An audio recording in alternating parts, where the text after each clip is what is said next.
নমস্কাৰ। মই আজি বিশেষ কথা এটা ক'বলৈ ভিডিঅ'টো বনালোঁ।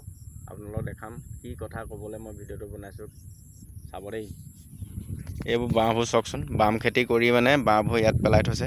আৰু মানে এতিয়া দ খেতি ছিজন, যেনিবা বাম খেতি কৰিলে ঠিকে আছে, কৰিলে কামবোৰ মানে চিজিল কৰি থৈ যাবলৈ। আৰু চাওক এইবোৰ তাঁৰবোৰ লগাই থৈ গৈছে। চাওক এইবোৰ খুঁটিত তাঁৰ আছে, এইবোৰ খুঁটিত ঝাটকা লগোৱা তাঁৰ। এইটো এনেকৈ লগাই থৈ গৈছে।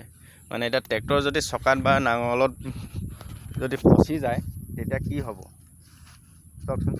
এইবোৰ কেনেকৈ পেলাই থৈ গৈছে, এইবোৰ তাঁৰ খুঁটি আৰু এনেকৈ পেলাই থৈ যাব লাগে নেকি? ঠিক আছে, বাম খেতি কৰিছে কৰক, একো নাই। আৰু এইবোৰ বস্তু মানে এৰুৱাই থৈ যাব লাগে, তাঁৰবোৰ খুঁটিবোৰ। এইবোৰ মানে এনেকৈ মানে ধৰক পেলাই থ'লে কেনেকৈ হ'ব চাওকচোন। এতিয়া এইবোৰ মানুহক কি ক'ব আপোনালোকে কমেণ্ট কৰি জনাব। এতিয়া বাম খেতি কৰিলে ঠিকে আছে, এতিয়া দ খেতি আমি কৰিম। এতিয়া দ খেতি কৰোঁতে যদি ট্ৰেক্টৰ বাওঁতে যদি এই তাঁৰবোৰ চকাত বা নাঙলত ফচি যায় তেতিয়া কি গতি হ'ব? আপোনালোকে কওকচোন, বা কি গতি হ'ব ভাবক কথাটো। আৰু এইবোৰ ৰছীবোৰ চাওকচোন, ৰছীবোৰ মানে বিলাহী মানে গছত বন্ধা এইবোৰ হয়। বিলাহী গছ যেতিয়া ওখ হয় তেতিয়া এই ৰছীবোৰ বন্ধা হয়। সিহঁতি বান্ধি মানে ৰছীবোৰ পথাৰতে এৰি থৈ গ'ল। এইবোৰ একদম মুঠাকৈ আছে চাওকচোন।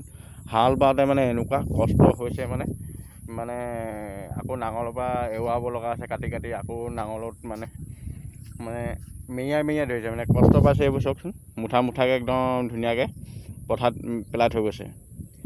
এনেকৈ কেনেকৈ হ'ব?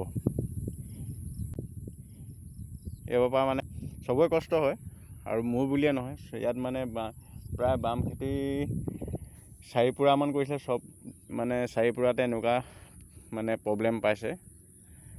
আৰু খেতিয়কো জানিব লাগে হাল বাওঁতে কিমান কষ্ট হ'ব ট্ৰেক্টৰ।